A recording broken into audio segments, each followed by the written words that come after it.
Hello ಗೆಳೆಯರಿ, ನಮ್ಮ ಲಾಯ್ಕ್ಸ್ ಪ್ರಸ್ತುತಪಡಿಸುತ್ತಿರುವ ಕನ್ನಡದಲ್ಲಿ ದೈನಂದಿನ ಸುದ್ದಿ ವಿಶ್ಲೇಷಣೆಗೆ ತಮಗೆಲ್ಲರಿಗೂ ಸ್ವಾಗತ. ಇಂದು ನಾವು ನೋಡಲಿದ್ದೇವೆ ನವೆಂಬರ್ 7, 2025 ದಿ ಹಿಂದೂ ಪತ್ರಿಕೆಯಲ್ಲಿರ್ತಕ್ಕಂತಹ ಬಹುಮುಖ್ಯವಾದಂತಹ ಆರ್ಟಿಕಲ್ಸ್ಗಳನ್ನು. ಇವತ್ತಿನ ಮೊದಲನೇ ಆರ್ಟಿಕಲನ್ನು ಗಮನ ಹರಿಸುವಂಥದ್ದಾದರೆ, centre says right to vote not same as freedom of voting. ಈ ಆರ್ಟಿಕಲನ್ನು ನಾವು GS ಪೇಪರ್ 2 ನಡಿನಲ್ಲಿ ಪಾಲಿಟಿ ಸೆಕ್ಷನ್ಗೆ ಸಂಬಂಧಪಟ್ಟಂತೆ ಎಲೆಕ್ಟೋರಲ್ ಪ್ರೋಸೆಸ್ ಆಗಿರಬಹುದು ಅಥವಾ fundamental rights, right to vote, ಈ ರೀತಿಯಾದಂಥ ಇಶ್ಯೂಗೆ ಸಂಬಂಧಪಟ್ಟಂತೆ ಕನೆಕ್ಟ್ ಮಾಡ್ಬೋದು. ಇದು ಬಹುಮುಖ್ಯವಾಗಿ ಬೇಕಾಗಿರುವಂತಹ ಇಂಪಾರ್ಟೆಂಟ್ ಡೈಮೆನ್ಷನ್ಸನ್ನು ಕವರ್ ಮಾಡ್ತಾ ಇದೆ. ಇಲ್ಲಿರುವಂಥ ಇಶ್ಯೂ ತುಂಬ ಸಿಂಪಲ್ ಆಗಿದೆ. ಇವಾಗ ನೋಡಿ, ಎಲೆಕ್ಷನ್ ಅಂತ ಬಂದಾಗ ನಾವು ಏನು ಮಾಡ್ತೀವಿ, ಎಲೆಕ್ಷನಲ್ಲಿ ನಮಗೆ ವೋಟಿಂಗ್ ಮಾಡ್ತಕ್ಕಂಥ ಒಂದು ರೈಟ್ಸ್ ಇರುತ್ತೆ. ಸೊ ಕಂಪ್ಲೀಟಾಗಿ ಒಂದು ವೋಟರ್ ಲಿಸ್ಟನ್ನು ಐಡೆಂಟಿಫೈ ಮಾಡಿದಾದಮೇಲೆ ಯಾರ್ಯಾರು ಎಲಿಜಿಬಲ್ ಇರ್ತಾರೆ ಅಂತ ಐಡೆಂಟಿಫಿಕೇಷನ್ನ ಕೊಟ್ಟಾದಮೇಲೆ ಅದರಲ್ಲಿ ನಮ್ಮ ಹೆಸರು ಇತ್ತಂದರೆ ಆ ಒಂದು ಸಂದರ್ಭದಲ್ಲಿ ನಾವು ಹೋಗಿ ಒಂದು ಪರ್ಟಿಕ್ಯುಲರ್ ಕಾನ್ಸ್ಟಿಟ್ಯೂನ್ಸಿನಲ್ಲಿ ವೋಟ್ ಮಾಡಿ ಬರ್ತೀವಿ. ಇದರಿಂದ ನಮ್ಮ ಒಂದು ರೈಟ್ ಟು ವೋಟನ್ನು ನಾವು ಚಲಾಯಿಸ್ದಂಗೆ ಆಗುತ್ತೆ ಅಲ್ವಾ. ಸೊ ಇಲ್ಲಿ ಕೆಲವೊಂದಿಷ್ಟು ಸರ್ತಿ ಏನಾಗುತ್ತೆ ಅಂತಂದರೆ, ಒಂದು ಪರ್ಟಿಕ್ಯುಲರ್ ಕಾನ್ಸ್ಟಿಟ್ಯೂನ್ಸೀಸ್ ಅಂತ ತೆಗೆದುಕೊಂಡಾಗ ಈ ಕಾನ್ಸ್ಟಿಟ್ಯೂನ್ಸೀಸ್ನಲ್ಲಿ ಫಾರ್ ಎಕ್ಸಾಂಪಲ್ ಒಂದೇ ಒಂದು ಸೀಟ್ ಇರುತ್ತೆ ಅಂತ ಅಂದ್ಕೊಂಡಾಗ ಈ ಸೀಟಿಗೆ ಫೈಟ್ ಮಾಡ್ತಕ್ಕಂತಹ ವ್ಯಕ್ತಿ ಅಥವಾ ಕ್ಯಾಂಡಿಡೇಟು ಒಬ್ಬರೇ ಇರ್ತಾರೆ.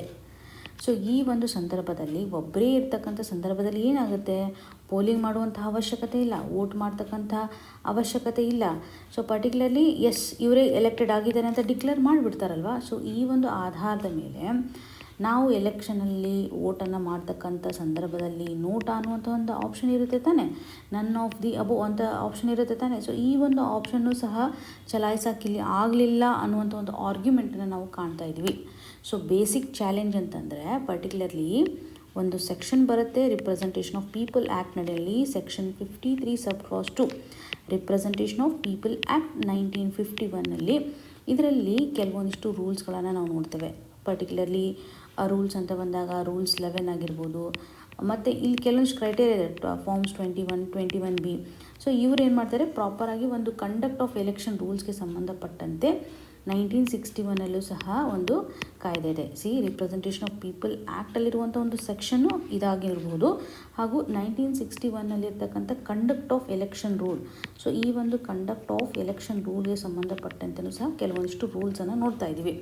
ಸೊ ಇದರ ಆಧಾರದ ಮೇಲೆ ನಾವು ಇವಾಗ ಕೇಸ್ ಫೈಲ್ ಮಾಡಿರೋದು ಅಥವಾ ಇಶ್ಯೂ ಯಾವ ರೀತಿಯಾಗಿದೆ ಅಂತ ನೋಡಿದ್ರೆ, ಇಲ್ಲಿ ನೋಡಿ ಕಂಟೆಸ್ಟೆಡ್ ಎಲೆಕ್ಟೆಂಟ್ ಯಾರು ಇರ್ತಾರಲ್ಲ, ಒಬ್ಬರೇ ಇರ್ತಾರೆ, ಒಂದೇ ಸೀಟ್ ಇರುತ್ತೆ, ಇಮಿಡಿಯೇಟಾಗಿ ಎಲೆಕ್ಟ್ ಆಗಿಬಿಡ್ತಾರೆ. ಸೊ ಯಾವುದೇ ರೀತಿಯಾಗಿ ಪೋಲಿಂಗ್ ಆಗೋದಿಲ್ಲ, ಸೊ ಪೋಲಿಂಗನ್ನು ಆಗೋದಿಲ್ಲ. ಸೊ ಇದರಿಂದ freedom of expression under article 19 sub clause 1 sub class A. So ಇದು ವೆರಿ ಇಂಪಾರ್ಟೆಂಟ್ ಅಲ್ವಾ. ಈ ಆರ್ಟಿಕಲ್ನಲ್ಲಿರುವಂತಹ ಫ್ರೀಡಮ್ ಆಫ್ ಎಕ್ಸ್ಪ್ರೆಷನ್ ವೈಲೇಟ್ ಆಗ್ತಾ ಇದೆ ಅಂತ ಹೇಳ್ಬೋದು. ನನ್ ಆಫ್ ದಿ ಅಬೋ ಆಪ್ಷನನ್ನು ಅವರು ಚೂಸ್ ಮಾಡಲಿಕ್ಕೆ ಆಗೋದಿಲ್ಲ. ಸೊ ಇಲ್ಲಿ ನೀವು ಗಮನ ಹರಿಸ್ಬೇಕಾಗತ್ತೆ, ಈ ಒಂದು ರೈಟ್ ಟು ವೋಟ್ ಅನ್ನೋದು, ಓಕೆ, ರೈಟ್ ಟು ವೋಟ್ ಅನ್ನೋದನ್ನು ನಾವು ಫಂಡಮೆಂಟಲ್ ರೈಟ್ಸಾಗಿ ಕನ್ಸಿಡರ್ ಮಾಡ್ತೀವಾ? ಇಲ್ಲ. ಸೊ ರೈಟ್ ಟು ವೋಟ್ ಅಂತ ಬಂದಾಗ ಈ ಒಂದು ರೈಟ್ ಏನಿರುತ್ತಲ್ಲ ವೋಟಿಂಗ್ಗೆ ಸಂಬಂಧಪಟ್ಟಂತೆ, ಇದನ್ನು ನಾವು ಸ್ಟ್ಯಾಟ್ಯುಟರಿ ರೈಟ್ಸ್ ಅಂತ ಕರಿತೀವಿ. ಇದು ನಿಮ್ಗೆ ಕ್ಲಿಯರಾಗಿ ಗೊತ್ತಿರಬೇಕು. ಓಕೆ, ಸ್ಟ್ಯಾಟ್ಯುಟರಿ ರೈಟ್ಸ್ ಅಂತ ಕರಿತೀವಿ. ಇದನ್ನು ಲೆಜಿಸ್ಲೇಷನ್ ಮುಖಾಂತರ ಕ್ರಿಯೇಟ್ ಮಾಡಿದೆ. ಯಾವುದೇ ರೀತಿಯಾಗಿ ಸಂವಿಧಾನದಲ್ಲಿ ಗ್ಯಾರಂಟೀಡ್ ಇರಲ್ಲ, ಕಾನ್ಸ್ಟಿಟ್ಯೂಷನಲ್ಲಿ ಯಾವುದೇ ರೀತಿಯಾಗಿ ಗ್ಯಾರಂಟೀಡ್ ಕಂಡೀಷನ್ ಇರೋದಿಲ್ಲ. ಹಾಗಾಗಿ ಇದು ಫಂಡಮೆಂಟಲ್ ರೈಟ್ ಅಲ್ಲ.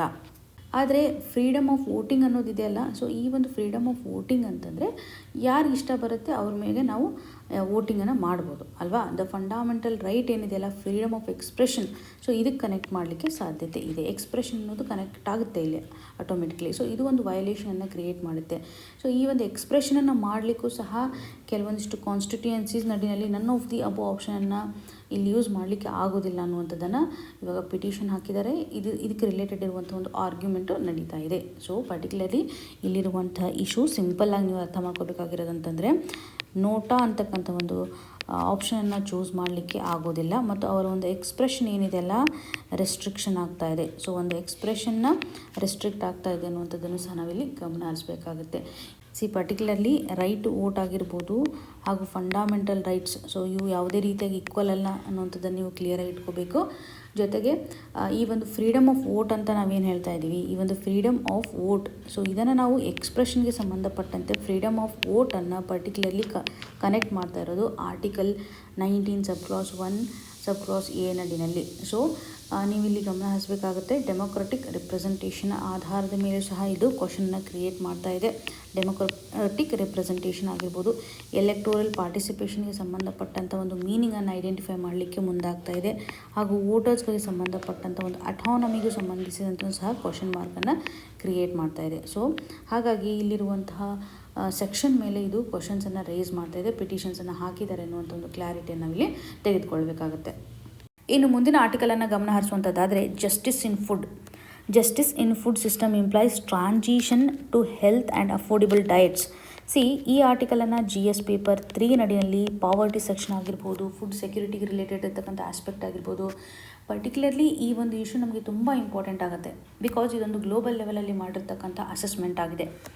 2024ರ ಒಂದು ಲ್ಯಾನ್ಸೆಟ್ ರಿಪೋರ್ಟ್, ಅಂದರೆ ಲ್ಯಾನ್ಸೆಟ್ ಕಮಿಷನ್ ಒಂದು ರಿಪೋರ್ಟನ್ನು ಇಲ್ಲಿ ಕೊಡ್ತಾ ಇದೆ. ಸೊ ಈ ಒಂದು ರಿಪೋರ್ಟ್ನ ಆಧಾರದ ಮೇಲೆ ನ್ಯೂ ಈಟ್ ಅಂತಕ್ಕಂಥ ಒಂದು ಟೈಟಲ್ನ ಮುಖಾಂತರ ಕೊಡ್ತಾ ಇರೋದು. ಈ ಎಡಿಟೋರಿಯಲಲ್ಲಿ ನ್ಯೂ ಈಟ್ ಲ್ಯಾನ್ಸೆಟ್ ಕಮಿಷನ್ ರಿಪೋರ್ಟ್ 2024ನ ಒಂದು ಫೋಕಸನ್ನು ಮಾಡ್ತಾ ಇದೆ, ಇವರ ಫೈಂಡಿಂಗ್ಸನ್ನು ಫೋಕಸ್ ಮಾಡ್ತಾ ಇದೆ. ಹೆಲ್ದಿ ಮತ್ತು ಸಸ್ಟೈನೇಬಲ್ ಆಗಿರುವಂತಹ ಜಸ್ಟ್ ಫುಡ್ ಸಿಸ್ಟಮಲ್ಲಿ ನಾವು ಬದಲಾವಣೆಯನ್ನು ಮಾಡಬೇಕು ಅಂತ ಇವರು ಎಂಫೋಸಿಸ್ ಮಾಡ್ತಾ ಇದ್ದಾರೆ. ಯಾವುದೇ ಒಂದು ಫುಡ್ಡನ್ನು ತೆಗೆದುಕೊಳ್ತಕ್ಕಂಥ ಸಂದರ್ಭದಲ್ಲಿ ಹೆಲ್ದಿ ಆಗಿರಬೇಕು, ಸಸ್ಟೈನೇಬಲ್ ಆಗಿರ್ತಕ್ಕಂಥ ಫುಡ್ ಇರಬೇಕು, ಹಾಗೂ ಜಸ್ಟ್ ಫುಡ್ ಸಿಸ್ಟಮ್ಸ್ ಅಂತ ಇವರು ಹೈಲೈಟ್ ಮಾಡ್ತಾ ಇದ್ದಾರೆ. ಇಲ್ಲಿ ನೀವು ನೋಡ್ಬೋದು, ಫುಡ್ ಸಿಸ್ಟಮ್ ಅಂತ ಬಂದಾಗ ಪರ್ಟಿಕ್ಯುಲರ್ಲಿ ಅಸೋಸಿಯೇಟೆಡ್ ಇರ್ತಕ್ಕಂಥ ಕಾನ್ಸೆಪ್ಟ್ಸ್ಗಳು ಏನಿದೆ. ಫುಡ್ ಸಿಸ್ಟಮ್ ಅಂತಂದರೆ ಎಲ್ಲರಿಗೂ ಫುಡ್ ಅವೈಲೇಬಲ್ ಇರುತ್ತಾ, ಅಫೋರ್ಡೆಬಲ್ ಇರುತ್ತಾ. ಸೊ ಇಲ್ಲಿನೂ ಏನಾಗುತ್ತೆ ಅಂದರೆ ಎನ್ವಿರಾನ್ಮೆಂಟಲ್ ಪರ್ಸ್ಪೆಕ್ಟಿವಲ್ಲೂ ಸಹ ನಾವಿಲ್ಲಿ ಗಮನ ಹರಿಸಲೇಬೇಕಾಗುತ್ತಲ್ಲ, because production comes from the natural resources. So environmental degradation ಸಹ ಸಾಕಷ್ಟು ಕಾಂಟ್ರಿಬ್ಯೂಷನನ್ನು ಮಾಡ್ತಾ ಇದೆ ಫಾರ್ ದ ಫುಡ್ ಅವೈಲಬಿಲಿಟಿ ಅಂತ ಹೇಳ್ಬೋದು. ಈವನ್ ಫುಡ್ ಅವೈಲೇಬಲ್ ಇದ್ದರೂ ಸಹ ಎಲ್ಲರಿಗೂ ಸಿಕ್ಕುತ್ತಾ ಅನ್ನೋದನ್ನು ನಾವು ನೋಡಿದಾಗ ಇನ್ಇಕ್ವಾಲಿಟಿಯ ಆ್ಯಂಗಲಲ್ಲೂ ಸಹ ನಾವಿಲ್ಲಿ ಗಮನ ಹರಿಸ್ಬೋದು. ಇಸ್ ಜಸ್ಟಿಸಿಬಲ್ ಅಂದರೆ ಎಲ್ಲರಿಗೂ ಸರಿಯಾಗಿ ಸಿಕ್ಕುತ್ತಾ, ನಾವು ಇಲ್ಲಿ ಫುಡ್ಗೆ ಸಂಬಂಧಪಟ್ಟಂಥ ಜಸ್ಟಿಸನ್ನು ಸಹ ಪ್ರೊವೈಡ್ ಮಾಡ್ತಾ ಇದ್ದೀವ ಅಂತ ಹೇಳ್ಬೋದು. ಪರ್ಟಿಕ್ಯುಲರ್ಲಿ ನಾವು ನೋಡ್ತಾ ಇರೋದೇನಂತಂದರೆ sustainable ಆಗಿರ್ತಕ್ಕಂತಹ food system important, equitable ಆಗಿರ್ತಕ್ಕಂಥ ಒಂದು ಫುಡ್ ಅಥವಾ ಡಯಟ್ ಪ್ಯಾಟರ್ನ್ ಇಂಪಾರ್ಟೆಂಟ್ ಆಗುತ್ತೆ ಅಂತ ನಾವು ಗಮನ ಹರಿಸ್ಬೋದು. ಫುಡ್ ಸಿಸ್ಟಮ್ನ ಆಧಾರದ ಮೇಲೆ ನೋಡಿದಾಗ ಅರೌಂಡ್ ಇವಾಗ ನೋಡಿ 30% ಗ್ಲೋಬಲ್ ಲೆವೆಲಲ್ಲಿ ಒಂದು ಗ್ರೀನ್ ಹೌಸ್ ಗ್ಯಾಸಸ್ಗಳ ಎಮಿಷನ್ಸ್ ಆಗ್ತಾ ಇದೆ. ಸೊ ಡೆಫಿನೆಟ್ಲಿ ಇದು ಒಂದು ಪ್ರೊಡಕ್ಷನ್ಗೆ ಕಾಂಟ್ರಿಬ್ಯೂಷನ್ನ ಮಾಡ್ತಾ ಇದೆ. ಅಗೇನ್ ಅಗ್ರಿಕಲ್ಚರ್ ಪ್ರಾಕ್ಟೀಸಸ್ ಅಂತ ಮಾಡಿರುವಂಥ ಸಂದರ್ಭದಲ್ಲಿ ಅಗ್ರಿಕಲ್ಚರ್ ಆ್ಯಕ್ಟಿವಿಟಿಯ ಮುಖಾಂತರ ಸಹ ಎಮಿಷನ್ ಜಾಸ್ತಿ ಆಗುತ್ತೆ, ಗೊತ್ತಲ್ವಾ, ಮೀಥೇನ್ ಎಮಿಷನ್ ಜಾಸ್ತಿ ಆಗುತ್ತೆ. ಕೆಲವೊಂದಿಷ್ಟು ಸರ್ತಿ ಡಿಫಾರೆಸ್ಟೇಷನ್ ಮತ್ತು ಆ್ಯನಿಮಲ್ ಬೇಸ್ಡ್ ಫುಡ್ಗೆ ಸಂಬಂಧಪಟ್ಟಂಥ ಸ್ಕೇರ್ಸಿಟಿಗಳು ಸಹ ಕ್ರಿಯೇಟ್ ಆಗುತ್ತೆ. Talking about serial production. So serial production ಅಂತ ಬಂದಾಗ ಇಲ್ಲಿನೂ ನಾವು ನೋಡಿದಾಗ ಇದರಿಂದ ಎಕ್ಸೆಸಿವ್ ಆಗಿರ್ತಕ್ಕಂಥ ಒಂದು ನೈಟ್ರೋಜನ್ ಯೂಸ್ ಮಾಡಬೇಕಾಗುತ್ತೆ, ನಾವು ಫಾಸ್ಫರಸನ್ನು ಯೂಸ್ ಮಾಡಬೇಕಾಗುತ್ತೆ, ವಾಟರ್ನ ಯೂಸ್ ಮಾಡಬೇಕಾಗುತ್ತೆ. ಸೊ ನಿಮ್ಗೆ ಗೊತ್ತಿರುತ್ತೆ, ಇವಾಗ ವಾಟರನ್ನು ಜಾಸ್ತಿ ಯೂಸ್ ಮಾಡಿ ಬೆಳೆಯಿರ್ತಕ್ಕಂಥ ಕ್ರಾಪ್ಗಳ ಎಕ್ಸಾಂಪಲ್ ಪ್ಯಾಡಿ ಕಲ್ಟಿವೇಷನ್ ಅಂತ ನಾವು ನೋಡ್ಬೋದಲ್ವಾ. ಅದರ ಆಧಾರದ ಮೇಲೆ ಜಾಸ್ತಿ ರಿಸೋರ್ಸ್ಗಳ ಒಂದು ಕನ್ಸಂಪ್ಷನ್ ನೋಡ್ತಾ ಇದ್ದೀವಿ. ಹಾಗಿದ್ದರೆ ಗ್ಲೋಬಲ್ ಲೆವೆಲಲ್ಲಿ ಇವಾಗ ನೈಟ್ರೋಜನ್ ಸರ್ಪ್ಲಸ್ ಲೆವೆಲಲ್ಲಿ ಪ್ರೊಡಕ್ಷನ್ ಆಗ್ತಾ ಇದೆ ಅಂತಂದರೆ ಇದಕ್ಕೆ ಕಾರಣವೂ ಸಹ ಅಗ್ರಿಕಲ್ಚರ್ ಆ್ಯಕ್ಟಿವಿಟೀಸ್ನಿಂದನೂ ಸಹ ಎಮಿಷನ್ಸ್ ಆಗ್ತಾ ಇದೆ ಅನ್ನುವಂಥ ಒಂದು ರಿಪೋರ್ಟನ್ನು ಇವರು ಹೈಲೈಟ್ ಮಾಡ್ತಾ ಇದ್ದಾರೆ. ಸೊ ಪರ್ಟಿಕ್ಯುಲರ್ಲಿ ಇವಾಗ ಫುಡ್ ಸಿಸ್ಟಮ್ಸನ್ನು ರೀಸ್ಟೋರ್ ಮಾಡಬೇಕು, ಬ್ಯಾಲೆನ್ಸ್ ಆಗಿ ಮಾಡಬೇಕು ಅನ್ನುವಂಥ ನಿಟ್ಟಿನಲ್ಲಿ. ಸೊ 2050ರಷ್ಟೊತ್ತಿಗೆ ನಾವು ಈ ಒಂದು ಫುಡ್ ರಿಸೋರ್ಸಸ್ಗೆ ಸಂಬಂಧಪಟ್ಟಂತೆ ಬ್ಯಾಲೆನ್ಸ್ಡ್ ಕಂಡೀಷನ್ಸನ್ನು ತರಬೇಕು ಅಂತಂದರೆ ಡೈಟರಿ ಚೇಂಜಸ್ ಆಗಿರ್ಬೋದು, ಎಮಿಷನ್ಗಳನ್ನು ರಿಡ್ಯೂಸ್ ಮಾಡೋದಾಗಲಿ, ಎಫಿಷಿಯನ್ಸಿಯನ್ನು ಹೆಚ್ಚು ಗೇನ್ ಮಾಡಬೇಕು ಅನ್ನುವಂಥ ಕಂಡೀಷನ್ಸನ್ನು ಸಹ ಇಲ್ಲಿ ಎಂಫೋಸಿಸ್ ಮಾಡ್ತಾ ಇದ್ದಾರೆ. ಸೊ ಸಮ್ಟೈಮ್ಸ್ ಎಡಿಟೋರಿಯಲಲ್ಲಿ ಹೇಳೋ ಪ್ರಕಾರ ಕ್ರಿಟಿಕಲ್ ಹೇಳ್ತಾರೆ, ನಾವು ರಿಯಲಿಸ್ಟಿಕ್ ಆಗಿ ಇಲ್ಲಿ ಅಬ್ಸರ್ವ್ ಮಾಡ್ತಾ ಇದ್ದೀವಿ ಅನ್ನೋದ್ರ ಬಗ್ಗೆಯೂ ಸಹ ಹೇಳ್ತಾ ಇದ್ದಾರೆ. ಬಿಕಾಸ್ ಗ್ಲೋಬಲ್ ಲೆವೆಲಲ್ಲಿ ಕ್ಲೈಮೇಟ್ ಇಶ್ಯೂಸ್ಗಳು ತುಂಬ ಇದೆ, ಹಾಗಾಗಿ ಅಗ್ರಿಕಲ್ಚರಿಂದನೂ ಸಹ ಇಷ್ಟೊಂದು ಎಮಿಷನ್ಸ್ ಆಗ್ತಾಯಿದೆ ಅಂತ ರಿಡ್ಯೂಸ್ ಮಾಡಿದರೆ ಫುಡ್ ಸ್ಕೇರ್ಸಿಟಿ ಅನ್ನೋದು ಕ್ರಿಯೇಟ್ ಮಾಡುತ್ತೆ ಅನ್ನೋಂಥ ಆ್ಯಂಗಲಲ್ಲಿ ಅವರು ಹೇಳ್ತಾ ಇದ್ದಾರೆ. ಸೊ ಭಾರತದೊಂದು ಕಂಟೆಕ್ಸ್ಟನ್ನು ನಾವು ಗಮನ ಹರಿಸಿದಾಗ ನಾವು ಹೆಚ್ಚು ಸೀರಿಯಲ್ಸ್ಗಳನ್ನು ಪ್ರೊಡ್ಯೂಸ್ ಮಾಡ್ತೀವಿ, ರೈಸ್ ಆಗಿರ್ಬೋದು, ವೀಟ್ ಆಗಿರ್ಬೋದು, ಹೆವಿ ಯೂಸ್ ಮಾಡ್ತೀವಲ್ವಾ. ಸೊ 2050ಕ್ಕೆ ಸಂಬಂಧಪಟ್ಟಂತೆ ಹೆಲ್ತ್ ಆ್ಯಂಡ್ ಸಸ್ಟೈನಬಿಲಿಟಿಯನ್ನು ನಾವು ಮೀಟ್ ಮಾಡಬೇಕು ಅಂತಂದರೆ ಪರ್ಟಿಕ್ಯುಲರ್ಲಿ ನಮ್ಮ ಒಂದು ಡಯಟಲ್ಲಿ ಅಲ್ಟರ್ನೇಟಿವ್ ಹುಡುಕಬೇಕು. ಫಾರ್ ಎಕ್ಸಾಂಪಲ್ ಇವಾಗ ವೆಜಿಟೇಬಲ್ಸನ್ನು ಜಾಸ್ತಿ ಯೂಸ್ ಮಾಡೋದ್ರ ಮುಖಾಂತರ, ಫ್ರೂಟ್ಸ್ ಆಗಿರ್ಬೋದು, ನಟ್ಸು, ಲೆಗ್ಯೂಮ್ಸ್ಗಳು ಇವುಗಳನ್ನೆಲ್ಲ ಯೂಸ್ ಮಾಡೋದ್ರ ಮುಖಾಂತರ ಅಲ್ಟರ್ನೇಟಿವ್ ಕಂಡೀಷನ್ಸನ್ನು ಕ್ರಿಯೇಟ್ ಮಾಡಬೇಕು ಅಂತ. ಸೊ ಇದರಿಂದ ನಾವು ಇಂಪೋರ್ಟ್ ಮಾಡುವಂಥ ಕಂಡೀಷನ್ಸು ಸಹ ಕಡಿಮೆ ಆಗುತ್ತೆ. ಸೊ ಅವೈಲಬಿಲಿಟಿನ ಎನ್ಹಾನ್ಸ್ ಮಾಡೋದು, ಅಫೋರ್ಡೆಬಿಲಿಟಿ ಮತ್ತು accessibility is the only solution for justice ಅಂತ ಹೇಳ್ಬೋದು. ಸೊ ಎಲ್ಲರಿಗೂ ಸಹ ಎಕ್ಸೆಸಬಲ್ ಇರಬೇಕು, ಕೈ ನಿಟುಕುವಂತೆ ಇರಬೇಕು ಮತ್ತು ಅಫೋರ್ಡೆಬಲ್ ಕಂಡೀಷನ್ಸ್ ಇರಬೇಕು, ಪರ್ಚೇಸ್ ಮಾಡಲಿಕ್ಕೆ ಒಂದು ಕಡಿಮೆ ಬೆಲೆಯಲ್ಲಿ ಇರಬೇಕು ಅನ್ನೋದನ್ನು ನಾವಿಲ್ಲಿ ಗಮನಿಸ್ತಾ ಇದ್ವಿ. ಇದರಿಂದ ನಾವು ಜಸ್ಟಿಸನ್ನು ಪ್ರೊವೈಡ್ ಮಾಡಲಿಕ್ಕೆ ಸಾಧ್ಯತೆ ಇದೆ. ಫುಡ್ಗೆ ಸಂಬಂಧಪಟ್ಟಂಥ ಒಂದು ಜಸ್ಟಿಸ್, ಈ ಬೇಸಿಕ್ ಚಾಲೆಂಜ್ ಅಂತ ನಾವು ನೋಡಿದಾಗ ರೀಜನಲ್ ವೈಸ್ ತುಂಬ ಚಾಲೆಂಜಸ್ ಇರುತ್ತೆ. ಕೆಲವೊಂದಿಷ್ಟು ಏರಿಯಾನಲ್ಲಿ ಡೈಟರಿ ಪ್ಯಾಟರ್ನ್ ತುಂಬ ಡಿಫ್ರೆಂಟ್ ಇರುತ್ತೆ. ಹಾಗಾಗಿ ಇವುಗಳನ್ನೆಲ್ಲ ಫೋಕಸ್ ಮಾಡಬೇಕು. ರೀಜನಲ್ ಲೆವೆಲಲ್ಲಿರುವಂಥ ಒಂದು ಇಶ್ಯೂನ ಅಡ್ರೆಸ್ ಮಾಡಬೇಕು ಅಂತಂದರೆ ಪಾಲಿಸಿ ಇಂಪಾರ್ಟೆಂಟ್. ಸೊ ಪಾಲಿಸಿನಲ್ಲಿಯೂ ಸಹ ನಾವೇನು ಮಾಡ್ತಾಯಿದ್ವಿ, ಕೆಲವೊಂದಿಷ್ಟು ರೈಸ್, ವೀಟ್ ಅದನ್ನು ಜಾಸ್ತಿ ಪ್ರೊಕ್ಯೂರ್ ಮಾಡ್ತಾಯಿದ್ವಿ. ಇದನ್ನು ಡೈವರ್ಸಿಫೈ ಮಾಡಬೇಕು ಅನ್ನುವಂಥ ಕಂಟೆಕ್ಸ್ಟನ್ನು ಸಹ ನಾವು ಗಮನಿಸ್ತಾ ಇದ್ವಿ. ಎನ್ವಿರಾನ್ಮೆಂಟಲ್ ಸ್ಟ್ರೆಸ್ ಅಂತ ಬಂದಾಗ ಬೇಸಿಕಲಿ ಇವಾಗ ಎನ್ವಿರಾನ್ಮೆಂಟಲ್ ಡಿಗ್ರೇಡೇಷನ್ ಆಗಲಿಕ್ಕೆ ವಾಟರ್ ಸ್ಕೇರ್ಸಿಟಿ ಇರುತ್ತೆ, ಸಾಯಿಲ್ ಡಿಗ್ರೇಡೇಷನ್ ಇರುತ್ತೆ, ಸೊ ಫಾಸಿಲ್ ಫ್ಯೂಯಲ್ಸ್ಗೆ ಸಂಬಂಧಪಟ್ಟಂಥ ಇಶ್ಯೂಸ್ ಇರುತ್ತೆ. ಇವುಗಳನ್ನೆಲ್ಲ ಸಹ ಐಡೆಂಟಿಫೈ ಮಾಡಬೇಕು. ಟಾಕಿಂಗ್ ಅಬೌಟ್ ಇನ್ಸ್ಟಿಟ್ಯೂಷನಲ್ ಲೆವೆಲಲ್ಲಿ ಸರ್ಕಾರ ಹೇಗೆ ಪಾಲಿಸಿ ಫೋಕಸ್ ಮಾಡಬೇಕು ಅಂತಂದರೆ ಮಾರ್ಕೆಟ್ಗೆ ಸಂಬಂಧಪಟ್ಟಂಥ ಒಂದು ಕಾನ್ಸಂಟ್ರೇಷನ್, ಮಾರ್ಕೆಟಲ್ಲಿ ಸಹ ಅದಕ್ಕೆ ಡಿಮ್ಯಾಂಡನ್ನು ಕ್ರಿಯೇಟ್ ಮಾಡುವಂಥದ್ದಾಗಲಿ, ಎಲ್ಲಿ ಲೇಬರ್ನ ಒಂದು ಇಶ್ಯೂಸ್ ಇರುತ್ತೆ ಅದನ್ನೆಲ್ಲ ಅಡ್ರೆಸ್ ಮಾಡುವಂಥದ್ದಾಗಲಿ, ಸೊ ಎಕಲಾಜಿಕಲ್ ಸೇಫ್ ಗಾರ್ಡನ್ನು ಸಹ ಪ್ರೊವೈಡ್ ಮಾಡುವಂತಹ ನಿಟ್ಟಿನಲ್ಲಿ. ಸೊ ಆಥರು ಸಜೆಸ್ಟ್ ಮಾಡ್ತಾ ಇರುವಂತಹ ಸೊಲ್ಯೂಷನ್ ಅಂತಂದರೆ ಬೇಸಿಕಲಿ ಇವರು ಹೇಳ್ತಾ ಇರೋದು ನಾವು ಹೇಗೆ ಬದಲಾವಣೆಯನ್ನು ಸ್ವಲ್ಪ ಮಾಡೋದ್ರ ಮುಖಾಂತರ ಇವಾಗ move beyond diet first strategy ಅಂತ ಹೇಳ್ತಾರೆ. ಸೊ ಡಯೆಟನ್ನು ಹೊರತುಪಡಿಸಿ ನಾವು ಮುಂದಾಗಬೇಕು. ಡಯಟ್ ಫಸ್ಟ್ ಅಂತ ನಾವೇನು ಹೇಳ್ತೀವಿ, ಇದರಲ್ಲಿ ಏನಂತಂದರೆ ನಾವು ಪ್ರೊಡಕ್ಷನ್ ಮಾಡುವಂತಹ ಸಂದರ್ಭದಲ್ಲಿ ಅಲ್ವಾ, ನಾವಿವಾಗ ಡಯೆಟ್ ಯಾವ ರೀತಿಯಾಗಿ ತೊಗೋಬೇಕು ಅಂತ ಪ್ರಾಕ್ಟೀಸ್ ಮಾಡ್ತಾಯಿದ್ವಿ. ಇದರ ಬದಲಾಗಿ ಹಾರ್ಮ್ಫುಲ್ ಇನ್ಪುಟ್ಸ್ ಅಂತ ನಾವು ಏನು ಹಾಕ್ತೀವಿ ಪ್ರೊಡಕ್ಷನ್ ಮಾಡುವಂಥ ಸಂದರ್ಭದಲ್ಲಿ, ಕ್ರಾಪನ್ನು ಇವತ್ತು ಬೆಳೆಯುವಂಥ ಸಂದರ್ಭದಲ್ಲಿ ಸಾಕಷ್ಟು ಫರ್ಟಿಲೈಸರ್ಸ್ಗಳನ್ನು, ಪೆಸ್ಟಿಸೈಡ್ಸ್ಗಳನ್ನು ಯೂಸ್ ಮಾಡ್ತೀವಿ. ಆ ಒಂದು ಡಯಟರಿ ಪ್ಯಾಟರ್ನನ್ನು ನಾವು ಬದಲಾವಣೆ ಮಾಡೋಕ್ಕಿಂತ ಮೊದಲು ನಾವು ಇನ್ಪುಟ್ಟಲ್ಲಿ ಬದಲಾವಣೆ ಮಾಡಬೇಕು ಅನ್ನುವಂಥದ್ದಾಗಿಯೂ ಸಹ ಇಲ್ಲಿ ಎಂಫಸಿಸ್ ಮಾಡ್ತಾ ಇದ್ದಾರೆ. ಹಾಗೂ ಕೆಲವೊಂದಿಷ್ಟು ಟ್ಯಾಕ್ಸು, ಸಬ್ಸಿಡೀಸು, ಸೊ ಫಿಸಿಕಲ್ ಲೆವೆಲಲ್ಲೂ ಸಹ ರಿಫಾರ್ಮ್ಸನ್ನು ತರಬೇಕಲ್ವಾ. ಸೊ ಈ ಒಂದು ಹಂತದಲ್ಲಿ ಸಬ್ಸಿಡೀಸ್ ಇವುಗಳನ್ನು ಕೊಡೋದ್ರಿಂದ ಮಿನಿಮಲಿ ಪ್ರೊಸೆಸ್ಡ್ ಫುಡ್ಗೆ ಕೊಡಬೇಕಾಗತ್ತೆ ಮತ್ತು ಡೈವರ್ಸ್ ಫುಡ್ಡನ್ನು ಇಲ್ಲಿ ಕಡಿಮೆ ಬೆಲೆಯಲ್ಲಿ ಸಿಗುವಂಥ ಮಾಡೋದ್ರಿಂದನೂ ಸಹ ಜನರ ಒಂದು ರೀಜನಲ್ ಇಶ್ಯೂಸ್ ಏನತ್ತಲ್ಲ ಅದು ಅಡ್ರೆಸ್ ಮಾಡ್ಬೋದು. ಪ್ರೊಕ್ಯೂರ್ಮೆಂಟ್ನ ಆಧಾರದ ಮೇಲೂ ಸಹ ಸರ್ಕಾರ ನಿಗಾ ವಹಿಸಬೇಕಾಗತ್ತೆ ಅಂತ ಇಲ್ಲಿ ಎಂಫೋಸಿಸ್ ಮಾಡ್ತಾ ಇದ್ದಾರೆ. ಸಪ್ಲೈ ಸೈಡಲ್ಲೂ ಸಹ ನೋಡಿದಾಗ ಪರ್ಟಿಕ್ಯುಲರ್ಲಿ ಇವಾಗ ಗ್ರೌಂಡ್ ವಾಟರ್ ರಿಲೇಟೆಡ್ ಇರುವಂಥ ಇಶ್ಯೂಸ್ ಇರುತ್ತೆ. ಈ ಎಲ್ಲ ಇಶ್ಯೂಸ್ಗಳನ್ನು ಅಡ್ರೆಸ್ ಮಾಡಬೇಕಾಗುತ್ತೆ. ವಾಟರ್ ಎಫಿಷಿಯನ್ಸಿಗೆ ಸಂಬಂಧಪಟ್ಟಂಥ ಕ್ರಾಪ್ಸಲ್ಲಿ ಸಹ ಚೇಂಜ್ ಮಾಡುವಂಥದ್ದಾಗಲಿ.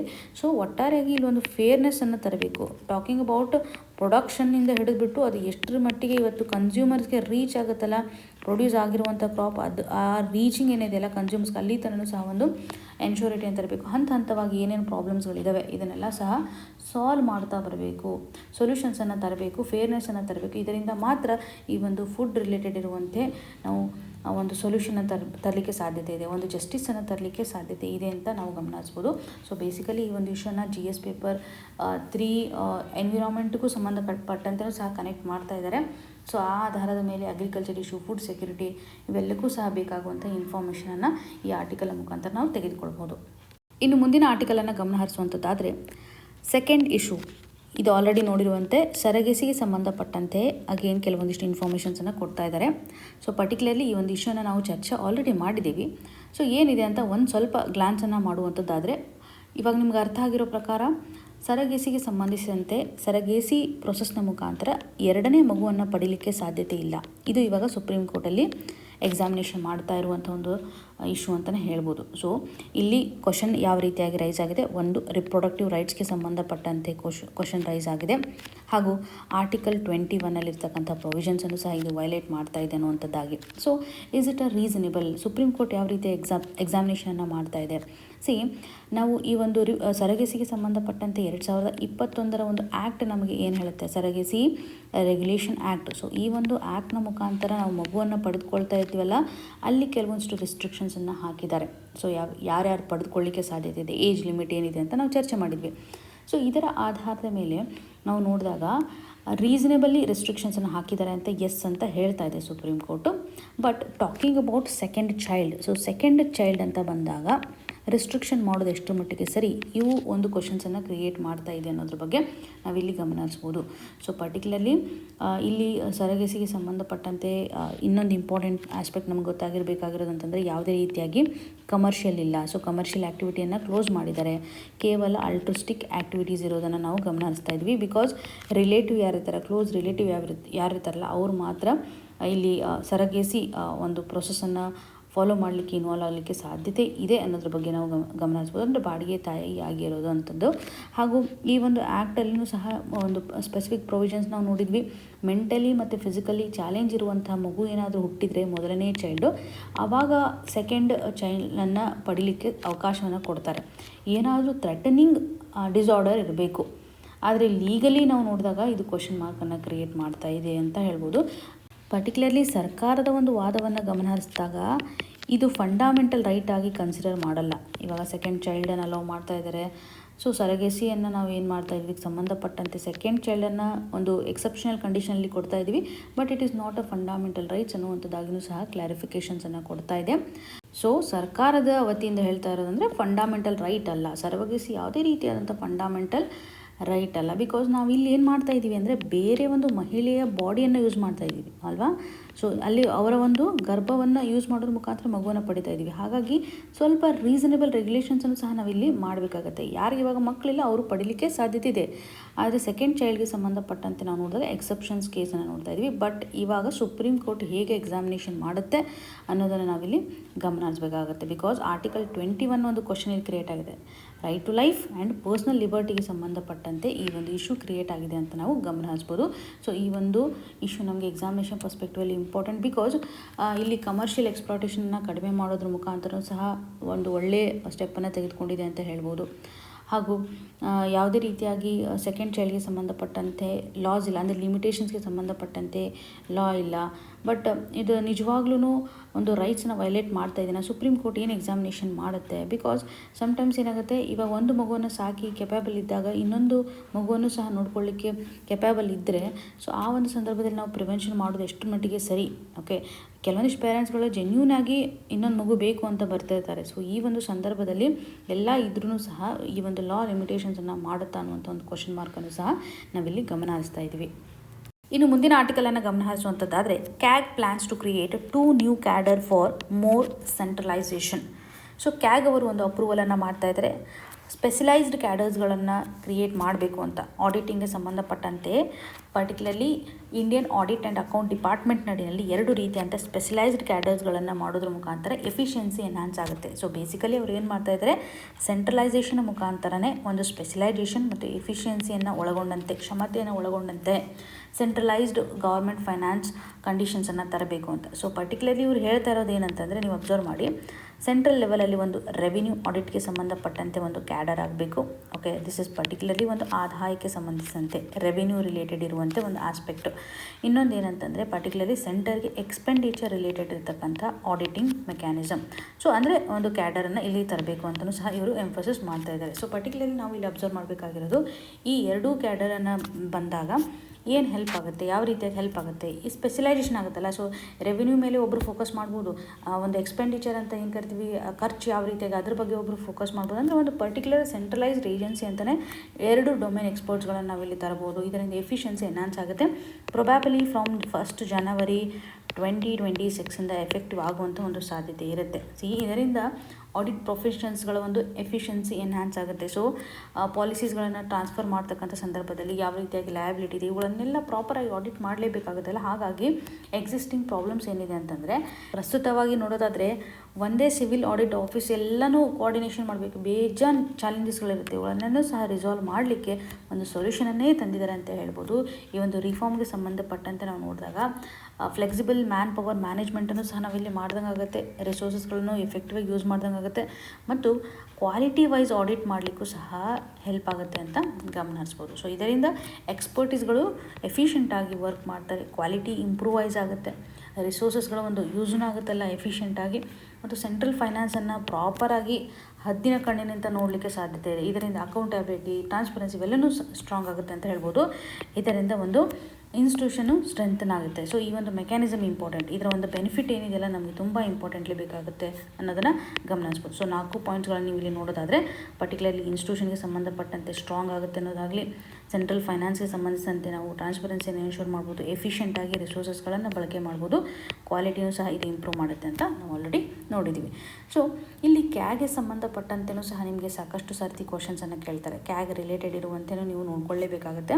ಕ್ಯಾಗ್ ರಿಲೇಟೆಡ್ ಇರುವಂಥ ಆರ್ಟಿಕಲ್ಸು 148 to 151. ಸೊ ಸಂವಿಧಾನದಲ್ಲಿ ಮೆನ್ಷನ್ ಮಾಡಿರೋ ಪ್ರಕಾರ ಕ್ಯಾಗ್ ರಿಲೇಟೆಡ್ ಇರತಕ್ಕಂಥ ಒಂದು ಡೀಟೇಲ್. ಸೊ ಇವರನ್ನು ಯಾರು ಅಪಾಯಿಂಟ್ ಮಾಡ್ತಾರೆ ಅಂತಂದರೆ ರಾಷ್ಟ್ರಪತಿಯವರು, ಪ್ರೆಸಿಡೆಂಟ್ ಆಫ್ ಇಂಡಿಯಾ ಇವ್ರು ಏನು ಮಾಡ್ತಾರೆ, ಇವರನ್ನು ಅಪಾಯಿಂಟ್ ಮಾಡ್ತಾರೆ ಅನ್ನೋದಾಗಲಿ. ಇವರ ಒಂದು ಟೆನ್ಯೂರ್ 6 years ಇರುತ್ತೆ, 65 years ಯಾವ್ದು ಅರ್ಲಿ ಇರುತ್ತೆ ಅದರ ಆಧಾರದ ಮೇಲೆ ಅವರ ಒಂದು ಟೆನ್ಯೂರ್ ಡಿಸೈಡ್ ಆಗುತ್ತೆ ಅಂತ ಹೇಳ್ಬೋದು. ಸೊ ಇವರನ್ನು ಪರ್ಟಿಕ್ಯುಲರ್ಲಿ ಇವರನ್ನು ರಿಮೂವ್ ಮಾಡುವಂಥ ಪ್ರೊಸೆಸ್ ನೋಡಿದಾಗ ಸುಪ್ರೀಂ ಕೋರ್ಟ್ ಜಡ್ಜಸ್ಗಳನ್ನು ಯಾವ ರೀತಿಯಾಗಿ ರಿಮೂವ್ ಮಾಡ್ತಾರಲ್ಲ ಅದೇ ಗ್ರೌಂಡ್ಸ್, ಮಿಸ್ಬಿಹೇವಿಯರ್ ಮತ್ತು ಇನ್ಕೆಪ್ಯಾಸಿಟಿ ಅಂತ ಏನಿರುತ್ತಲ್ಲ ಪಾರ್ಲಿಮೆಂಟ್ ಡಿಸೈಡ್ ಮಾಡುತ್ತೆ. ಸೊ ಇದರ ಆಧಾರದ ಮೇಲೆ ಇವರನ್ನು ರಿಮೂವ್ ಮಾಡ್ತಾರೆ. ಇವರಿಗೆ ಕೊಡ್ತಾ ಇರುವಂಥ ಓತು ಪ್ರೆಸಿಡೆಂಟ್ ಅವರೇ ಕೊಟ್ಟಿರ್ತಾರೆ. ಸ್ಯಾಲರಿ ಅವೆಲ್ಲ ಏನಿರುತ್ತಲ್ಲ ಪಾರ್ಲಿಮೆಂಟು ಡಿಸೈಡ್ ಮಾಡುತ್ತೆ ಜನರಲಿ. ಸೊ ಪರ್ಟಿಕ್ಯುಲರ್ಲಿ ಇವಾಗ ಕರೆಂಟ್ ಕ್ಯಾಗ್ ಯಾರಿದ್ದಾರೆ ಅಂತಂದರೆ ಗಿರೀಶ್ ಚಂದ್ರ ಮುರ್ಮು. ಸೊ ಇದು ಇಂಪಾರ್ಟೆಂಟ್, ನಿಮಗೆ ನೆನ್ಪಿಟ್ಕೊಳ್ಳಿ. ಸೊ 2020 ಇವರೇ ಕ್ಯಾಗ್ ಇದ್ದಾರೆ. ಪರ್ಟಿಕ್ಯುಲರ್ಲಿ ಇವಾಗ 2025 ಒಂದು ಕ್ಯಾಗ್ ಯಾರಿದ್ದಾರೆ ಅಂತಂದರೆ ಗಿರೀಶ್ ಚಂದ್ರ ಮುರ್ಮು. ಸೊ ಇದು ಇಂಪಾರ್ಟೆಂಟು. ಇದರ ಆಧಾರದ ಮೇಲೆ ಕ್ಯಾಗ್ಗೆ ಸಂಬಂಧಿಸಿದಂತೆ ಸೊ ಇವರ ಒಂದು ಫಂಕ್ಷನ್ ಏನಿರುತ್ತೆ ಅಂತ ನಿಮಗೆ ಕ್ಲಿಯರ್ ಆಗುತ್ತೆ. Definitely union government, state government ಒಂದು ಆಡಿಟನ್ನು ಮಾಡ್ತಾರೆ. ಈವನ್ ಯೂನಿಯನ್ ಟೆರಿಟರಿಗೆ ಸಂಬಂಧಪಟ್ಟಂತೆಯೂ ಸಹ ಇವರು ಆಡಿಟನ್ನು ಮಾಡ್ತಾರೆ ಅನ್ನೋದ್ರ ಬಗ್ಗೆ ನಿಮಗೆ ಕ್ಲಿಯರಾಗಿ ಗೊತ್ತಿರಬೇಕು. ಸೊ ಇಷ್ಟು ಇನ್ಫಾರ್ಮೇಷನ್ಸನ್ನು ಈ ಒಂದು ಇಶ್ಯೂಗೆ ಸಂಬಂಧಪಟ್ಟಂತೆ ಕನೆಕ್ಟ್ ಮಾಡ್ಬೋದು. ಅಂದರೆ ರಿಫಾರ್ಮ್ಸನ್ನು ತರ್ತಾ ಇದ್ದಾರೆ, ಹಾಗಾಗಿ ಈ ಒಂದು ಇಶ್ಯೂ ನಮಗೆ ಇಂಪಾರ್ಟೆಂಟ್ ಆಗುತ್ತೆ. ಇನ್ನು ಮುಂದಿನ ಆರ್ಟಿಕಲನ್ನು ಗಮನ ಹರಿಸುವಂಥದ್ದಾದರೆ redraw welfare architecture place universal basic income in the centre ಅಂತ ಕಾಣ್ತಾ ಇದ್ವಿ. ಈ ಒಂದು ಆರ್ಟಿಕಲನ್ನು ನಾವು GS ಪೇಪರ್ 2 ಹಾಗೂ GS ಪೇಪರ್ 3 ನಡೆಯಲ್ಲಿ ಗಮನ ಹರಿಸ್ಬೋದು. Polity and governance section, welfare schemes, ಈ ರೀತಿಯಾಗಿ GS ಪೇಪರ್ 3 ಅಂತ ಬಂದಾಗ ಇಲ್ಲಿ ಇನ್ಕ್ಲೂಸಿವ್ ಗ್ರೋತ್, ಪಾವರ್ಟಿಗೆ ಸಂಬಂಧಪಟ್ಟಂತೆ ನಾವು ನೋಡ್ತೀವಲ್ಲ, ಸೋಷಿಯಲ್ ಸೆಕ್ಯೂರಿಟಿ, ಈ ರೀತಿಯಂಥ ಇಶ್ಯೂಸ್ನಲ್ಲೂ ಸಹ ಕವರ್ ಮಾಡ್ಬೋದು. ಈ ಒಂದು ಆರ್ಟಿಕಲ್ ನಡೆಯಲ್ಲಿ ಆಥರ್ ಅವರು ವೆಲ್ಫೇರಿಸ್ಟಿಕ್ ಆಸ್ಪೆಕ್ಟ್ ಅಂತ ಬಂದಾಗ ಇಲ್ಲಿ ನಾವು ಆರ್ಕಿಟೆಕ್ಚರಲ್ಲಿ ಬದಲಾವಣೆಯನ್ನು ಮಾಡಬೇಕು, ರೀಡ್ರಾ ಮಾಡಬೇಕು. ಮೇಜರ್ ಚಾಲೆಂಜಸ್ ಏನಿದೆ ಅದರಲ್ಲೂ ಯೂನಿವರ್ಸಲ್ ಬೇಸಿಕ್ ಇನ್ಕಮ್ಗೆ ಸಂಬಂಧಪಟ್ಟಂತೆ ಹೇಗೆ ಇವರು ಕನೆಕ್ಟ್ ಮಾಡಲಿಕ್ಕೆ ಮುಂದಾಗ್ತಾ ಇದ್ದಾರೆ. ಈ ಒಂದು ಮಾಡೆಲನ್ನು ಯಾಕೆ ನಾವು ಯೂಸ್ ಮಾಡಬೇಕು, ಯೂನಿವರ್ಸಲ್ ಬೇಸಿಕ್ ಇನ್ಕಮ್ ಅಂದರೆ ಏನು ಅಂತ ನಿಮಗೆ ಜನರಲ್ ಆಗಿ ಪ್ರಿಲಿಮ್ಸಲ್ಲಿ ಇಮಿಡಿಯೇಟಾಗಿ ಕೇಳ್ಬೋದು. ಅಥವಾ ಇವಾಗ ಇರುವಂಥ ಒಂದು ಇಶ್ಯೂವನ್ನು ನೀವು ಸೊಲ್ಯೂಷನ್ ಬೇಸ್ಡ್ ಅಪ್ರೋಚ್ ಮಾಡುವಂಥ ಸಂದರ್ಭದಲ್ಲಿ ಒಂದು ಡೈಮೆನ್ಷನ್ ಆಗಿಯೂ ಸಹ ಬಳಕೆ ಮಾಡ್ಬೋದು. ಬೇಸಿಕಲಿ ಏನು ಕ್ರೈಸಿಸ್ ಇದೆ, ಭಾರತ ಫೇಸ್ ಮಾಡ್ತಾ ಇರುವಂಥ ಟ್ರಿಪಲ್ ಕ್ರೈಸಿಸನ್ನು ಆಥರ್ ಅವರು ಎಂಫೋಸಿಸ್ ಮಾಡ್ತಾ ಇದ್ದಾರೆ. ಮೊದಲ ಹಂತದಲ್ಲಿ ನಾವು ನೋಡ್ತಾ ಇರೋದಾದರೆ ಎಕನಾಮಿಕ್ ಇನ್ಇಕ್ವಾಲಿಟಿ ಇದೆ ಅಂತ ಗಮನ ಹರಿಸ್ಬೋದು. ಸೊ ಎಕನಾಮಿಕ್ ಇನ್ಇಕ್ವಾಲಿಟಿ ಇದೆ. ಸೊ ಇದರಿಂದ ಒಂದು ವೆಲ್ತ್ ಕಾನ್ಸಂಟ್ರೇಷನ್ ಆಗ್ತಾ ಇದೆ ಅಂತ ಹೇಳ್ಬೋದು. ಕೆಲವು ಜನರ ಹತ್ರ ಹೆಚ್ಚು ವೆಲ್ತ್ ಇರೋದನ್ನು ನಾವು ನೋಡ್ತಾ ಇದ್ದೀವಿ. ವೆಲ್ತ್ನ ಒಂದು ಕಾನ್ಸಂಟ್ರೇಷನ್ ಆಗ್ತಾಯಿದೆ, ಇದರಿಂದ ಇನ್ಇಕ್ವಾಲಿಟಿ ರಿಫ್ಲೆಕ್ಟ್ ಆಗುತ್ತೆ ಅಲ್ವಾ. ಇದರೊಂದಿಗೆ ಪ್ರಸ್ತುತವಾಗಿರುವಂಥ ಒಂದು ಟೆಕ್ನಾಲಜಿ ಆಸ್ಪೆಕ್ಟ್ ಅಂತ ಬಂದಾಗ ಟೆಕ್ನಾಲಜಿ ಒಂದು ಡಿಸ್ರಪ್ಷನ್ನು ಸಹ ಜಾಸ್ತಿ ಆಗ್ತಾ ಇದೆ. ಫಾರ್ ಎಕ್ಸಾಂಪಲ್ ಇವಾಗ ಕೆಲವೊಂದಿಷ್ಟು ಆಟೋಮೇಷನ್ಸ್ ಬರೋದ್ರಿಂದ ಸಾಕಷ್ಟು ಕೆಲಸಗಳು ಹೋಗ್ತಾ ಇರುತ್ತೆ, ಅದರಿಂದನೂ ಸಹ ಲೈವ್ಲಿಹುಡ್ಡು ಸಿಕ್ಕಲ್ಲ ಅಂತ ಹೇಳ್ಬೋದು. ಜೊತೆಗೆ ಸೋಷಿಯಲ್ ಸ್ಟ್ರೆಸ್ನ ಆಧಾರದ ಮೇಲೆ ನಾವು ನೋಡಿದಾಗ ಇವಾಗ ಸಾಕಷ್ಟು ಜನ ಹೇಳ್ತಾರೆ ಆ್ಯಂಗ್ಸೈಟಿ ಇದೆ, ಮೆಂಟಲ್ ಹೆಲ್ತ್ ಇಶ್ಯೂಸ್ ಇದೆ, ಕ್ಲೈಮೇಟ್ ಇಶ್ಯೂಸ್ನಿಂದಾಗಿಯೂ ಸಹ ಅವ್ರಿಗೆ ಬಹಳ ಪ್ರಾಬ್ಲಮ್ ಆಗ್ತಾಯಿದೆ. ಇವೆಲ್ಲವೂ ಸಹ ಏನಾಗುತ್ತೆ ಅಂದರೆ ಸೋಷಿಯಲ್ ಆಸ್ಪೆಕ್ಟ್ ನಡಿನಲ್ಲೂ ಸಹ ಕವರ್ ಮಾಡ್ಬೋದು. ಆರ್ಥಿಕವಾಗಿರುವಂಥ ಅಸಮಾನತೆ ಆಗಿರ್ಬೋದು, ಈ ಒಂದು ತಂತ್ರಜ್ಞಾನದಿಂದ ಆಗ್ತಾ ಇರುವಂಥ ತೊಂದರೆಗಳಾಗಿರ್ಬೋದು, ಜೊತೆಗೆ ಸಾಮಾಜಿಕವಾಗಿರ್ತಕ್ಕಂಥ ಒತ್ತಡ, ಇವುಗಳನ್ನೆಲ್ಲನೂ ಎಂಫೋಸಿಸ್ ಮಾಡ್ತಾ ಇದ್ದಾರೆ. ಸೊ ಇದರ ಆಧಾರದ ಮೇಲೆ ನಾವು ಇವಾಗ ವೆಲ್ಫೇರ್ ಮಾಡೆಲನ್ನು ರೀಥಿಂಕ್ ಮಾಡಬೇಕು. ಓಕೆ, ಯೂನಿವರ್ಸಲ್ ಬೇಸಿಕ್ ಇನ್ಕಮನ್ನು ಅಡಾಪ್ಟ್ ಮಾಡ್ಕೋಬೇಕು. ಇದನ್ನು ಒಂದು ಕೋರ್ ಕಂಡೀಷನ್ ಆಗಿ ಇಲ್ಲಿ ನೋಡಬೇಕು. ಯೂನಿವರ್ಸಲ್ ಬೇಸಿಕ್ ಇನ್ಕಮ್ ಅಂತಂದರೆ ಒಂದು ಪಿರಿಯಾಡಿಕ್ ಆಧಾರದ ಮೇಲೆ ಒಂದು ಟೈಮ್ ಅನುಗುಣವಾಗಿ ಕ್ಯಾಶನ್ನು ಟ್ರಾನ್ಸ್ಫರ್ ಮಾಡುವಂಥದ್ದು ಅಂತ ಹೇಳ್ಬೋದು. ಎಲ್ಲರಿಗೂ ಸಹ ಒಂದು ಯೂನಿವರ್ಸಲ್ ಆಗಿ ನಾವು ಬೇಸಿಕ್ ಇನ್ಕಮನ್ನೇ ಕೊಡ್ತಾ ಇದ್ವಿ. ದುಡಿದೇ ಇರಲಿ, ರಿಗಾರ್ಡ್ಲೆಸ್ ಆಫ್ ದೇರ್ ಇನ್ಕಮ್ ಬರದೇ ಇರಲಿ, ಅವ್ರು ಇವತ್ತು ಕೆಲಸ ಮಾಡದೇ ಇರಲಿ, ಎಂಪ್ಲಾಯ್ ಇದಾರೋ ಇಲ್ವೋ ಆಗಿರ್ಬೋದು, ಅವರ ಒಂದು ಸೋಷಿಯಲ್ ಸ್ಟೇಟಸನ್ನು ಸಹ ನಾವು ಕನ್ಸಿಡರ್ ಮಾಡದೆ ಇರ್ರೆಸ್ಪೆಕ್ಟಿವ್ ಆಲ್ ದೀಸ್ ಥಿಂಗ್ಸ್ ನಾವು ಅವ್ರಿಗೆ ಅನ್ಕಂಡೀಷ್ನಲ್ ಆಗಿ ಕ್ಯಾಶನ್ನು ಟ್ರಾನ್ಸ್ಫರ್ ಮಾಡ್ತಾ ಇದ್ವಿ. This is universal basic income. It's very important. Regardless of income, employment and social status, ಇದು ನಿಮಗೆ ಡೈರೆಕ್ಟಾಗಿ ಪ್ರಿಲಿಮ್ಸಲ್ಲಿ ಬರುವಂಥ ಸಾಧ್ಯತೆ ಇರುತ್ತೆ. ಸೊ ಇದು ಸಿಟಿಜನ್ಸ್ಗಳ ಒಂದು ರೈಟ್ ಆಗಿ ನಾವು ಕನ್ಸಿಡರ್ ಮಾಡಬೇಕು ಅಂತ ಇಲ್ಲಿ ಆಥರ್ ಅವರು ಎಂಫೋಸಿಸ್ ಮಾಡ್ತಾ ಇದ್ದಾರೆ. ಇವಾಗ ನಾವು ಎಕನಾಮಿಕ್ ಇನ್ಇಕ್ವಾಲಿಟಿ ಅಥವಾ ಸೋಷಿಯಲ್ ಇನ್ಇಕ್ವಾಲಿಟಿ ಅಂತಲೇ ಗಮನ ಹರಿಸಿದಾಗ ಗ್ಲೋಬಲ್ ಲೆವೆಲಲ್ಲಿರುವಂಥ ಕೆಲವೊಂದಿಷ್ಟು ರಿಪೋರ್ಟ್ಸ್ಗಳನ್ನು ಆಥರ್ ಅವರು ಕನೆಕ್ಟ್ ಮಾಡ್ತಾ ಇದ್ದಾರೆ.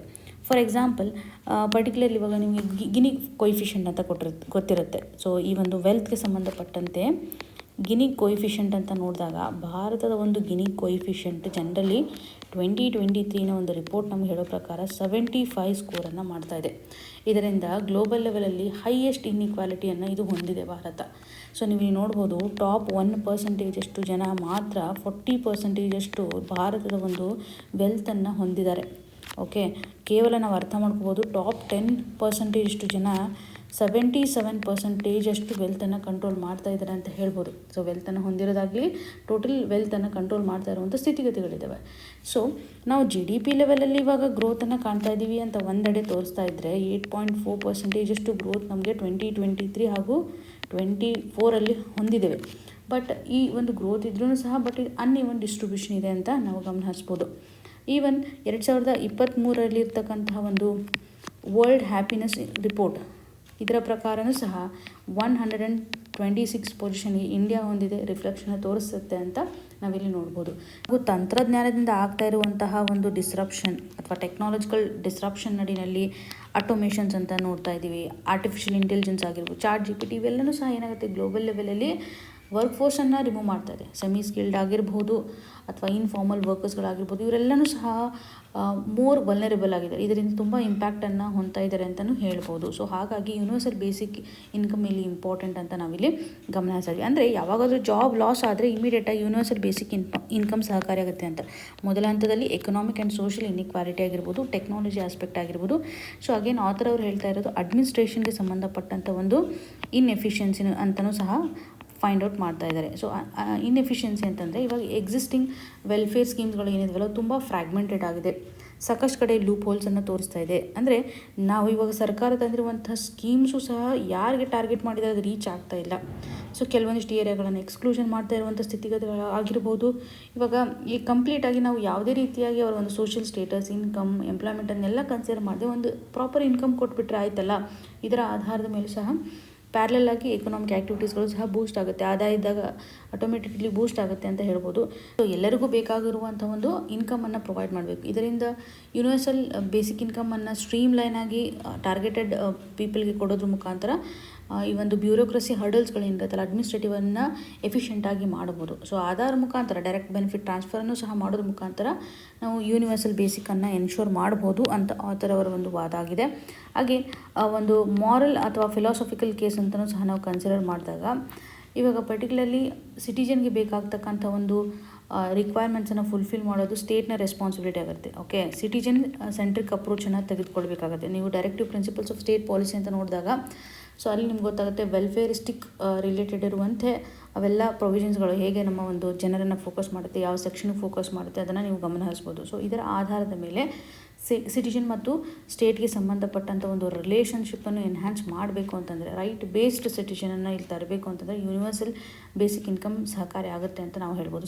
ಇವಾಗ ಫ್ರೀ ಬೀಸ್ ಇವುಗಳನ್ನೆಲ್ಲ ಸಹ ಎಲ್ಲ ತೆಗೆದುಹಾಕಬೇಕು. ವೆಲ್ಫೇರಿಸ್ಟಿಕ್ ಸ್ಕೀಮ್ಸ್ಗಳನ್ನು ಫ್ರ್ಯಾಗ್ಮೆಂಟ್ ಆಗಿರೋದನ್ನು ಸಹ ಎಲ್ಲ ತೆಗೆದುಹಾಕಿ ಡೈರೆಕ್ಟಾಗಿ ಬೇಸಿಕ್ ಇನ್ಕಮನ್ನು ಪ್ರೊವೈಡ್ ಮಾಡಬೇಕು ಅಂತ ನಾವಿಲ್ಲಿ ಗಮನ ಹರಿಸ್ತಾ ಇದ್ವಿ. ಸೊ ಇಲ್ಲಿ ನೀವು ನೋಡ್ಬೋದು ಒಂದು ಮಾರಲ್ ಪ್ರಿನ್ಸಿಪಲ್ ಅಥವಾ ಫಿಲಾಸಫಿ ಏನಿದೆಯಲ್ಲ ಇದನ್ನು ಸಹ ಫುಲ್ಫಿಲ್ ಮಾಡ್ದಂಗೆ ಆಗುತ್ತೆ ಅಂತ ನಾವಿಲ್ಲಿ ಗಮನ ಹರಿಸ್ಬೋದು. ಅಂದರೆ ಬೇಸಿಕಲಿ ಇವಾಗ ಸರ್ಕಾರ ಒಂದು ಪಾರದರ್ಶಕತೆಯೂ ಸಹ ಈ ಒಂದು ಇಶ್ಯೂಗೆ ಸಂಬಂಧಪಟ್ಟಂತೆ ತಂದಂಗೆ ಆಗುತ್ತೆ. ಅಕೌಂಟಬಲ್ ಗೌರ್ಮೆಂಟನ್ನು ಸಹ ಇದು ಎನ್ಶೋರ್ ಮಾಡ್ದಂಗೆ ಆಗುತ್ತೆ ಅಂತ ಹೇಳ್ಬೋದು. ಸೊ ಇದರಿಂದ ಕ್ವಾಲಿಟಿ ವೈಸ್ ಎಜುಕೇಷನ್ನ ತೆಗೆದುಕೊಳ್ಳಲಿಕ್ಕೆ ಆಗುತ್ತೆ. ರೂಲ್ ಆಫ್ ಲಾ ಆಗಿರ್ಬೋದು, ಎಕಾಲಜಿ ಇವುಗಳನ್ನೆಲ್ಲೂ ಸಹ ಪ್ಯಾರಲಲಿ ಬ್ಯಾಲೆನ್ಸ್ಡ್ ಮಾಡ್ದಂಗೆ ಆಗುತ್ತೆ ಅಂತ ನಾವಿಲ್ಲಿ ಗಮನ ಹರಿಸ್ಬೇಕಾಗುತ್ತೆ. ಸೊ ಆಥರ್ ಅವರು ಒತ್ತಿ ಹೇಳ್ತಾ ಇರೋದು ಯೂನಿವರ್ಸಲ್ ಬೇಸಿಕ್ ಇನ್ಕಮ್ಮೇ ಮೋಸ್ಟ್ ಆಫ್ ದಿ ಪ್ರಾಬ್ಲಮನ್ನು ರಿಸಾಲ್ವ್ ಮಾಡುತ್ತೆ ಅಂತ. ಇಲ್ಲಿ ಕೆಲವೊಂದು ಸರ್ತಿ ಏನಾಗುತ್ತೆ ಸೋಷಿಯಲ್ ಆಸ್ಪೆಕ್ಟ್ ಅಂತಲೂ ಬಂದಾಗ ಅನ್ಪೇಯ್ಡ್ ವರ್ಕರ್ಸ್ ಇರ್ತಾರೆ. ಎಕ್ಸಾಂಪಲ್ ಈಗ ಮಹಿಳೆಯರನ್ನೇ ತೆಗೆದುಕೊಳ್ಳೋದಾದರೆ ಅವರಿಗೆ ಸರಿಯಾಗಿ ಇನ್ಕಮ್ ಬರಲ್ಲ, ಮನೇಲಿ ಎಷ್ಟೇ ಕೆಲಸ ಮಾಡಿದರು. ಬಟ್ ಬೇಸಿಕ್ ಇನ್ಕಮನ್ನು ಪ್ರೊವೈಡ್ ಮಾಡಿದರೆ ಅವರ ಒಂದು ನೀಡ್ಸ್ ಫುಲ್ಫಿಲ್ ಆಗುತ್ತೆ. ಅವರೇನಾದರೂ ಎಜುಕೇಷನಲ್ಲಿ ಮುಂದುವರಿತೀನಿ ಅಂತಂದರೆ ಏನಾದರೂ ಅವ್ರಿಗೆ ಬೇಕಾಗುವಂಥ ಒಂದು ಅಪಾರ್ಚುನಿಟಿಯನ್ನು ಸಹ ರೀಚ್ ಮಾಡ್ಕೋಬೇಕು ಅಂತಂದರೆ ಆ ಒಂದು ಇನ್ಕಮ್ ಸಹಕಾರಿ ಆಗುತ್ತೆ ಅಂತ ನಾವಿಲ್ಲಿ ಗಮನ ಹರಿಸ್ಬೋದು. ಸಿಟಿಜನ್ಸ್ಗೆ ಬೇಕಾಗ್ತಕ್ಕಂಥ ಒಂದು ಅಟಾನಮಿಯನ್ನು ಇದು ಪ್ರೊವೈಡ್ ಮಾಡುತ್ತೆ. ಒಟ್ಟಾರೆ ಇವಾಗ ಹೆಲ್ತ್ ಬರ್ಡನ್ಸ್ ಆಗಿರ್ಬೋದು, ಮೆಂಟಲ್ ಇಶ್ಯೂಸ್ ಇರುತ್ತೆ, ಇನ್ಸೆಕ್ಯೂರಿಟೀಸ್ ಇರುತ್ತೆ, ಇವುಗಳನ್ನೆಲ್ಲ ರಿಸಾಲ್ವ್ ಮಾಡಲಿಕ್ಕೆ ಸಹಕಾರಿ ಆಗಿದೆ ಅಂತ ಆಥರ್ ಅವರು ಹೇಳ್ತಾ ಇದ್ದಾರೆ. ಸೊ ಜನರಲಿ ಮೇನ್ಸ್ ದೃಷ್ಟಿಕೋನದಿಂದ ಕೆಲವೊಂದಿಷ್ಟು ಪಾಯಿಂಟ್ಸ್ಗಳು ನಮಗೆ ಸಹಕಾರಿ ಆಗುತ್ತೆ. ಪ್ರಿಲಿಮ್ಸಲ್ಲಿ UBI ಅಂದರೆ ಏನು ಅನ್ನೋಂಥದ್ರ ಬಗ್ಗೆ ಕೇಳುವಂಥ ಸಾಧ್ಯತೆ ಇರುತ್ತೆ. ಇಷ್ಟು ಇನ್ಫಾರ್ಮೇಷನ್ಸನ್ನು ಈ ಒಂದು ಆರ್ಟಿಕಲಿಂದ ನಾವು ತಿಳಿದುಕೊಳ್ಬೇಕಾಗುತ್ತೆ. ಇವತ್ತಿನ question of the day section ಅಡಿಯಲ್ಲಿ ಕ್ಯಾಗ್ಗೆ ಸಂಬಂಧಪಟ್ಟಂಥ ಸ್ಟೇಟ್ಮೆಂಟ್ಸನ್ನು ಕೊಡಲಾಗಿದೆ. ಕ್ಯಾಗ್ ಅವರನ್ನು ಯಾರು ಅಪಾಯಿಂಟ್ ಮಾಡ್ತಾರೆ ಅನ್ನೋದಾಗಲಿ ರಿಮೂವಲ್ಗೆ ಸಂಬಂಧಿಸಿದಂತೆ ಕೊಟ್ಟಿದ್ದಾರೆ. ಇವರ ಒಂದು ಸ್ಯಾಲರಿಗೆ ಸಂಬಂಧಪಟ್ಟಂತೆ 3 ಸ್ಟೇಟ್ಮೆಂಟ್ಸ್ಗಳನ್ನು ಮೆನ್ಷನ್ ಮಾಡಿದ್ದಾರೆ. ಸರಿಯಾದ ಉತ್ತರವನ್ನು ಸೆಲೆಕ್ಟ್ ಮಾಡೋದ್ರ ಮುಖಾಂತರ ಕಮೆಂಟ್ ಸೆಕ್ಷನಲ್ಲಿ ಮೆನ್ಷನ್ ಮಾಡಿ ಅಂತ ಹೇಳ್ತಾ ಆಲ್ ದ ವೆರಿ ಬೆಸ್ಟ್. ಧನ್ಯವಾದಗಳು.